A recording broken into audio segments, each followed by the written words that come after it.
40k timeline, everything you need to know. Warhammer 40k lore by let me read that closer. KrakDuk, I think is how you pronounce it. I know a little bit about Warhammer 40k. A little bit. Like I know a lot about like some of the chaos gods, like right, Slanesh and like right, those type of things. A little bit about the Emperor, right? That like he discarded like apart from himself, so on the throne is like technically a completely different personality now, and other stuff like that. I know a few things. I watch a German TikToker that does that. KrakDuk. Or that, yeah.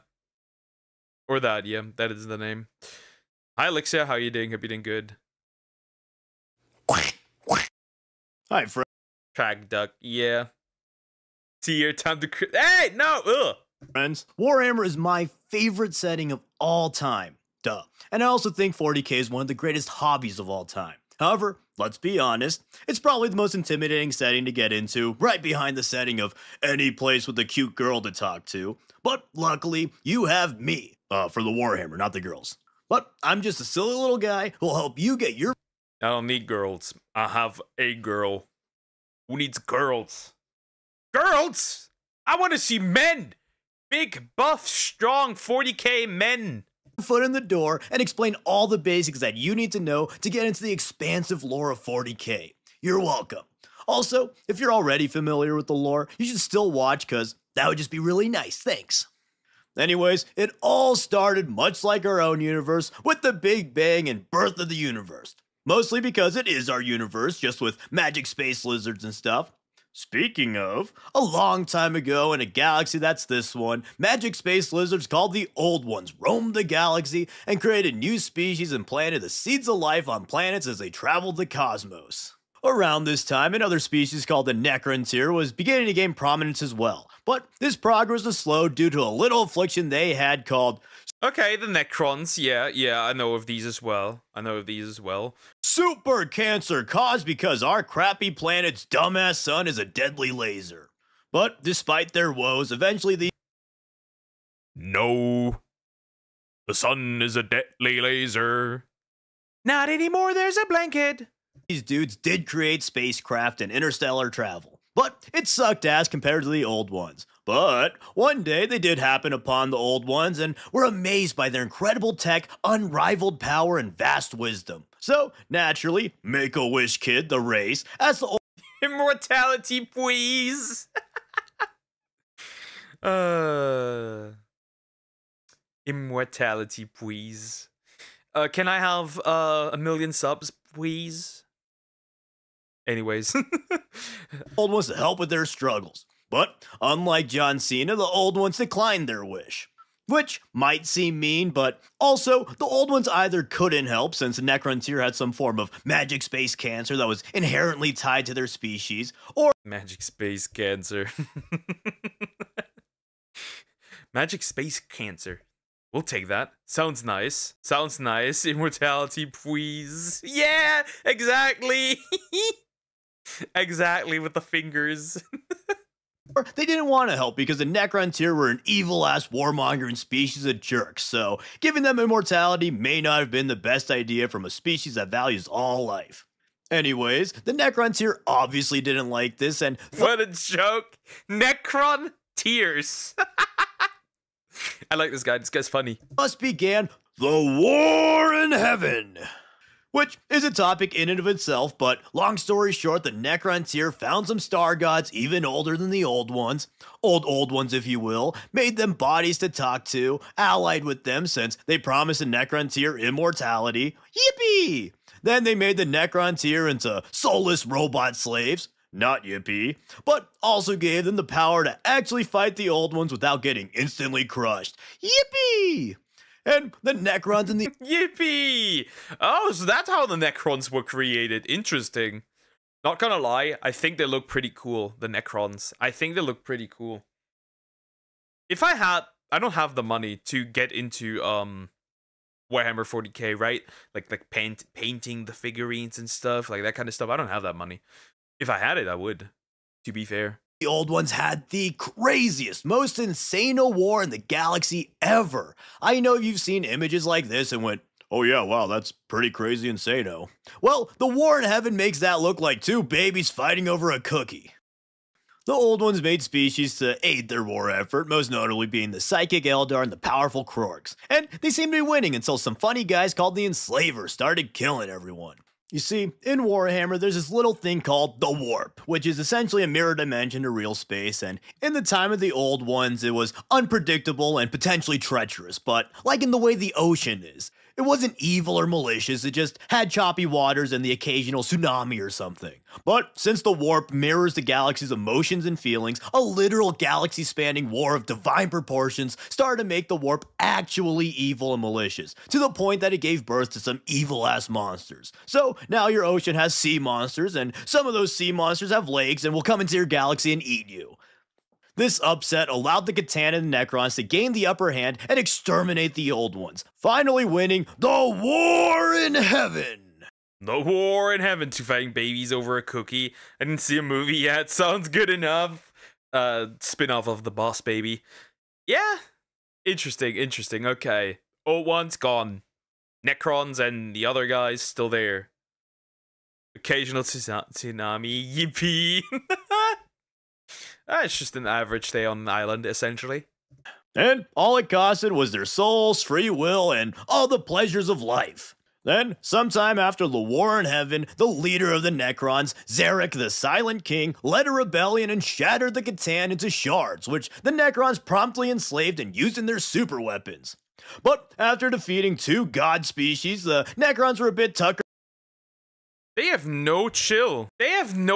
So, they asked the first god dudes for immortality. They said no. They went batshit crazy, asked another group of gods, for immortality. Okay, granted. You're a robot now. Kills the one group of gods, turns to the other group of gods, kills them as well. Well, maybe they thought, now we are the only gods out here.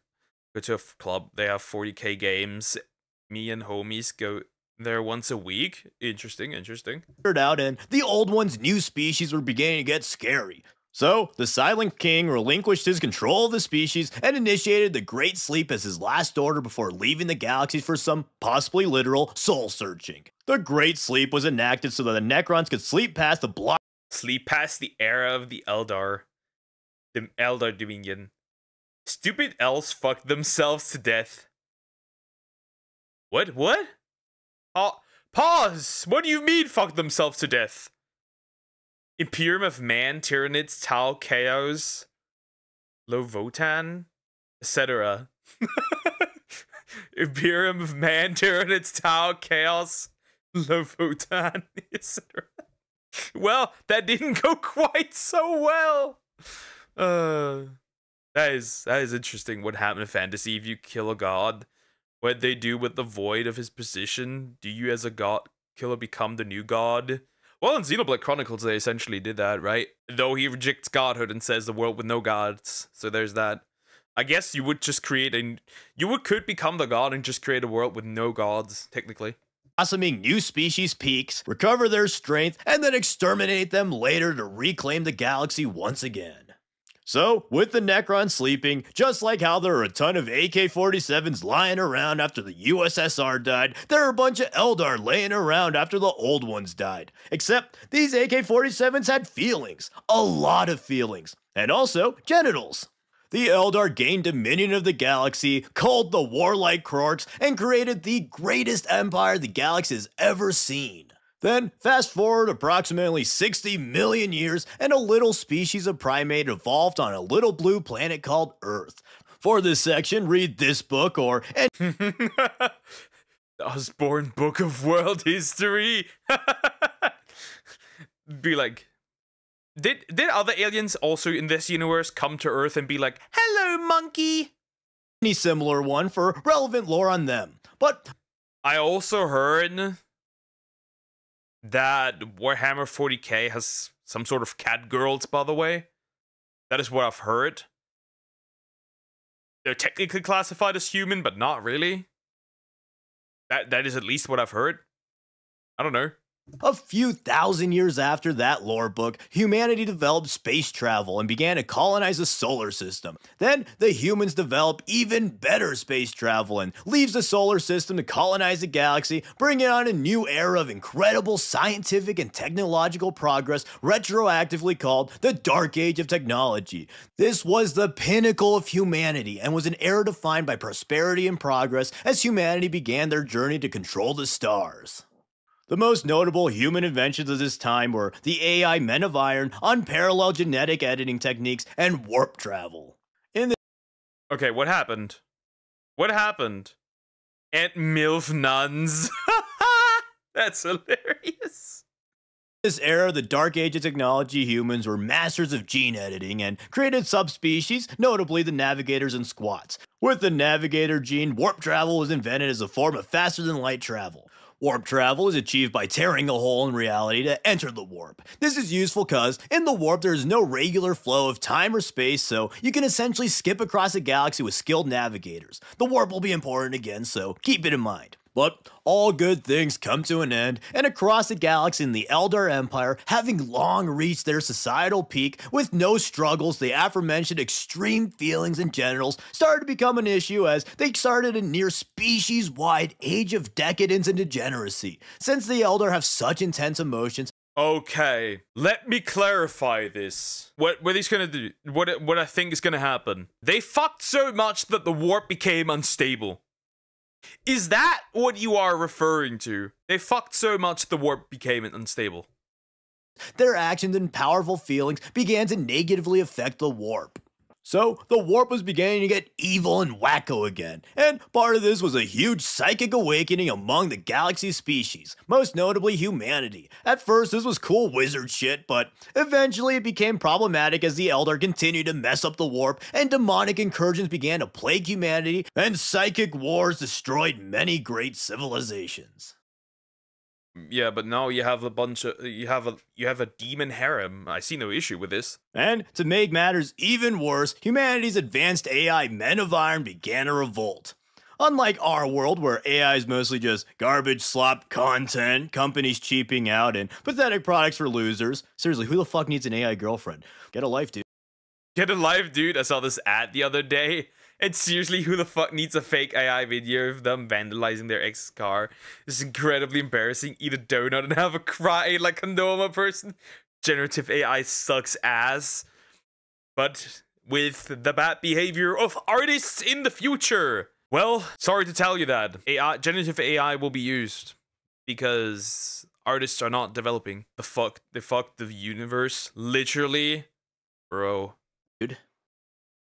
AI in 40K was actually cool robot dudes and helpful beings, but most of these Men of Iron eventually believed themselves to be superior to their creators, potentially due to the warp or perhaps just AI ego, and they led a cybernetic revolt. This apocalyptic war featured insano war machines on both sides and nearly annihilated humanity, but they were eventually able to defeat the AI at great cost. All AI was banned in humanity, and all the Men of Iron were exterminated. After this revolt and the growing warp storms, humanity was ravaged and shattered, ending their age of technology and leading to the Age of Strife. The Age of Strife was predictably defined by strife as the now mostly isolated human colonies separately developed and a number of wars began. Humanity fought demons, xenos, and other humans. Most importantly though, on Terra, humanity broke into clans of techno-barbarians led by great warlords. These techno-barbarians constantly fought in a sort of clash of clans, but one warlord would rise above all and begin to unify humanity once more.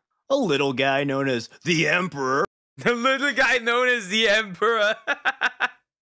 Little story time. In Dragonlance series, one character ended up killing the main goddess in darkness and became the god of darkness, and then he became much more ruthless than the original goddess was. So his companions had to travel time to the past and stop him, and they did it. He lost to the goddess, and the goddess of darkness punished him with the punishment of Prometheus by being eaten by a bird and get revived to be eaten by a bird every day. Infinite food glitch. Would finally reveal himself and his legion of genetic super soldiers known as the Thunder Warriors. With his Thunder Warriors and Custody legions, the Emperor would begin the Unification Wars. Meanwhile, the Elder Empire had finally reached a breaking point in which their excessive ways became so excessively excessive it gave birth to Slanesh, the literal god of excess, and she devoured most of the Eldar save for the Craft Worlds, Exodites, and some other small remnants. This caused even more warp chaos since the Chaos God ranks went up by a beefy 33%. But the Emperor foresaw the birth of Slanesh and he sought to conquer and reunite Terra under his new Imperium of Man. I see no issue with this. Some people would look at these female demons and be like, wood. Thanks, dear. Also, hi, how are you doing? Hope you're doing good. That is just obvious, right? Banging the demons. While his unification wars waged, he began developing his next genetic soldiers, the Space Marines. While the Marines were slightly physically inferior to the Thunder Warriors were too unstable and savage to fit the Emperor's plans. So, to provide gene seed and to lead his armies, he would make 20 Primarchs, which was actually 21 due to the magic of twins. But anyways, the Primarchs were born of warp magic and genetic sorcery to be the Emperor's most powerful warriors. However, his lab partner Erda, and technically the mother of the Primarchs, scattered the Primarchs across the galaxy because she feared the life that the Emperor would make them have. Or, there's also a cool little theory. The mom, see? The love of a mother. The love of a mother, even against the Emperor. How could you betray the Emperor? That the Emperor himself scattered the Primarchs and then blamed Erda for some big scheme of his.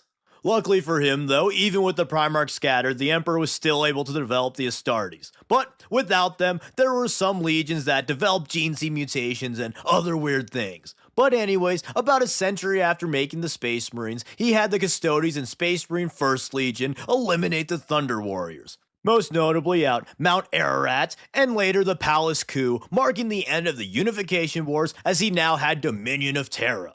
With the unified Terra, he began to enact his grand plan to destroy chaos. Key parts of this plan were to create an imperial version of the old one's webway, which would eliminate the need for warp travel, and to abolish all religion as well as making it clear that he was not a god. Okay, abolish all religions and making sure that he's not a god, but bro, you are essentially a godlike entity as far as I'm aware. So this doesn't make much sense. You're essentially a godlike entity. The fuck you mean? No gods. These would theoretically weaken the Chaos Gods enough to create a new golden age free of warp taint. And from there, he would launch a great crusade to unify the rest of humanity. He first conquered the moon and allied with the Mechanicus of Mars to supply his armies with the equipment and vehicles needed. Throughout the crusade, he slowly reunited with his sons and he recruited them to his cause. And, luckily for him, most of the Primarchs gained rule. Interestingly, there is I don't know which one it was, but these green ones, right? He's not God yet, but he's essentially on that level, regardless. He's a king right now. Yeah, but he still has godlike powers. These green ones, I've heard they're quite cool because they're like human still in a way. Like they did lose their humanity in a way. I think that was the green ones. I could be wrong, but I thought that was the case. Of their worlds or even systems, making those freebies for the Emperor's conquest. One of the first Primarchs he came across was the 16th Primarch, Horus Lupercal. And Horus proved to be the best Primarch of all, and the Emperor's favorite. Horus was not only a great warrior, but he was an extremely charismatic leader and skilled tactician. He was one of the most successful Primarchs in all of their conquest. He was wholly devoted to the Emperor, and he was one of the few Primarchs to be almost universally respected among his brothers. Due to this, the Emperor would eventually crown Horus War Master, taking the Emperor's place leading the Great Crusade so that the Emperor could focus on developing his secret webway project. And this was great. Horus was the obvious pick for War Master, and he did a great job. Then, sometime after that, the Primarchs and the Emperor held the Council of Nicaea, which resulted in the banning of the use of psychic powers. This will be important later, so keep it in mind. Also important is that the Primarch Lorgar wrote the Lucidio Divinitatis, which declared the Emperor a god. Which, if you're paying attention, is literally against everything that the Emperor. Kill the heretic! Heresy! Is that heresy? I would assume that would be technically heresy. What if God appears before you and tell you that God doesn't exist? That is a contradiction in itself. That wouldn't make much sense. stands for, so he banned Lorgar from worshipping him. But you know what they say, worshippers gonna worship on a warship. And on the planet Acadia, Lorgar met a demon prince who convinced Lorgar to join Chaos and betray the Emperor. After doing so, he genocided the Acadians to cover his tracks, and the planet was later recolonized by loyalist Imperials. Join my cause. Nah, die. Then, unfortunately, one day, Horus would get mortally wounded by an evil-ass dagger, gifted to a rebel leader by the son of Lorgar, Erebus, everyone's favorite little guy. After being wounded, Horus made a pact with mysterious dark powers to survive his wound, officially beginning his fall. Magnus, being a powerful psyker, foresaw Horus's heresy and set out to tell the Emperor. The fastest way to alert his father was to, quote, do nothing wrong and astrally project himself to Terra against the Emperor's express orders not to use psyker powers under any circumstance whatsoever. Before even reaching the Emperor, though, Magnus would encounter a powerful psychic barrier, and in his desperation, he accepted the help of a mysterious entity to break through the barrier to alert the Emperor. Once again, they're all using, essentially, demon power, the powers from the demons, from the warp, right? Nothing else makes sense, otherwise they couldn't be doing this. But that was a trick from the god of tricks, Tzeentch, and breaking the barrier allowed a demonic incursion to destroy the Emperor's Webway project, essentially dooming humanity. And for 10 years, the Custodians and Solar Forces fought the demons off in the War in the Webway. Meanwhile, the Emperor sent Leman Russ to bring Magnus back to Terra for his transgressions. And along the way, Horus would tell Russ that the Emperor had ordered him to change Leman's orders to kill Magnus instead of detaining him. People say Leman was dumb for this, but he really had no reason to doubt it considering that Horus was War Master, and at this point he had no reason to believe him a traitor. Plus, he hated that Magnus was so arrogant with the warp, so he happily obliged. So, at the burning of Prospero, Magnus and his 1,000 sons were thoroughly beaten by the wolves, and Russ shattered Magnus, which concretely aligned Magnus with Chaos as Tzeentch pulled him and his legion into the warp. Soon after, Horus launched the Horus Heresy at Istvan III, killing the loyalists among his legion, the Death Guard, World Eaters, and Emperor's children. Or there's the way I said this was kind of confusing. I meant to say, in the Traitor Legion, Horus had all the remaining loyalists killed. Okay. Fortunately, loyalist Death Guard Nathaniel Garo was able to escape and warn Terra of the betrayal, causing a retaliation force to be sent by Dorn to intercept Horus on Istvan V. Nearly all of the Salamanders, Raven Guard, Word Bearers, Night Lords, Alpha Legion, Iron Warriors, and yeah, wait a minute. Let me Google something. Yeah, let me check something. Yeah, the salamanders were the green ones. Yeah, the salamanders were the green ones. So these were, from lore-wise, these were my favorites that I've heard from now on.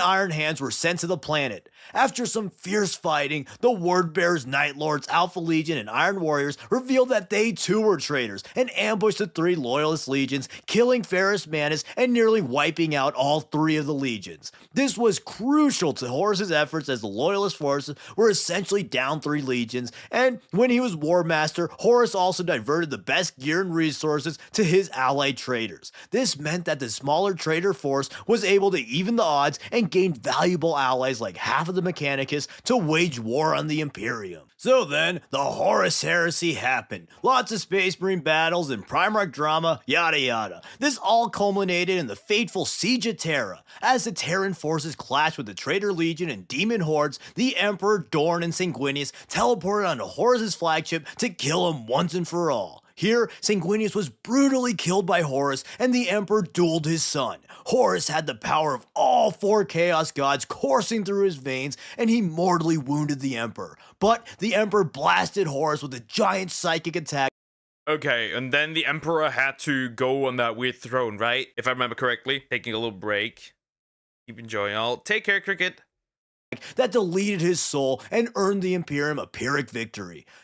Dorn brought the fatally wounded Emperor to Terra and put him on the Golden Throne to keep him alive, light the Astronomicon, and keep the demons at bay. The Emperor was technically alive, but he might as well have been dead as he was essentially a big psychic battery for the throne. Once Horus was vanquished, though, the Ultramarines and Dark Angels arrived in the system, and with their huge armies, they were able to beat back the remaining traitors. Then, Guilliman took control of the Imperium, enacted crucial changes to prevent another heresy of large scale, came into conflict with some of his brothers, most notably Dorn, due to said changes, but Dorn eventually relented as he didn't want a second civil war. Meanwhile, the traitors scattered and broke into warbands due to a lack of leadership and infighting. Additionally, the traitor just remember, of all this shit, they became gay. I know that they can't make babies. That I know of. Like, they can't normally reproduce. That much I know. And I also know that if you do certain things, if you do something evil, considered evil, they just straight up turn you into a brainless zombie. Into like a brainless clanker. Primarchs retreated into the warp, and the loyalist ones also went off someplace one by one, including Guilliman getting mortally wounded by a demon Fulgrim and put into stasis. And so, with the Emperor essentially dead and most of Primarchs gone, just like how George Washington's final wish was for America to not make political parties, and they honored their legendary leader by immediately ignoring that, the Imperium honored their legendary leader by immediately ignoring his wishes and creating the Imperial cult, based on Lorgar's Licidio Divinitatis, and worshiping the Emperor as a god and martyr, setting the Imperium on its path of stagnation and decline. And then after that, the Battle of the Fang, War of the Beast, Age of Apostasy, yada yada, a bunch of relatively unimportant filler to get us to our favorite setting ever, Warhammer 40k. Woo! Warhammer Yippee! is a lot cooler than 30k because we got aliens, baby. Whoa! I mean, 30k also had aliens, but there were non-threat side characters after the triumph of Olinor. But anyways, by this time, the galaxy is just crazy style, with endless wars going on all over the place. Along with the threat of chaos, the Orcs regained prominence, the Eldar occasionally waged wars, the Tau Empire formed, the Tyranids were attracted to the galaxy, and the Necrons finally began to wake. I like the Tyranids too, not gonna lie. I like the insect style, whatever you want to call it. I like them too, and I know that the Tau are actually quite strong, as far as I'm aware. Wake up again. The perfect setting for a war game, with factions constantly fighting and doomed to a slow decline. And then, one fateful day, Abaddon finally destroyed Cadia, which had since become the second most important Imperial world after Terra, since it defended the gate of the Eye of Terror from the constant chaos forces leaking out for 10,000 years. By destroying Cadia, the Eye of Terror was able to split the galaxy asunder with the Great Rift, spelling a new age of grim darkness and the Imperium's inevitable doom. Oh, except luckily the Imperiums were able to revive Rabute Guilliman from his being dead nap, and right before he died, he luckily commissioned a giant legion of Primaris Marines who are the biggest, bestest, most powerful Marines ever, and they were able to fight back chaos, and good old Brother the Lion also woke up from his little nap a little bit later to wreck ass in Imperium Nihilus. And you can rest assured that probably all the Primarchs will come back and earn $1 billion and start Horus Heresy Part 2. Because people seem to want that for some reason. But yeah, that's the basics, and all you need to know to get into the lore of the greatest setting of all time, Warhammer 40k. Let me know what you thought in the comments below, and I hope this video can help people get their foot into this amazing hobby. Anyways, thank you for watching, and big thanks to the patrons who help me make these cool videos. That was amazing. I like that. That was cool. That was cool. I don't know. It's just like getting into this stuff. It just feels like so much. I don't know, it feels just too much. It's like getting into, you're standing in like a front of a pile of like One Piece, and you look at it and you're like, is that time investment truly worth it? That's what Warhammer feels like. That is actually what Warhammer feels like. But anyways, like, comment, and of course, subscribe.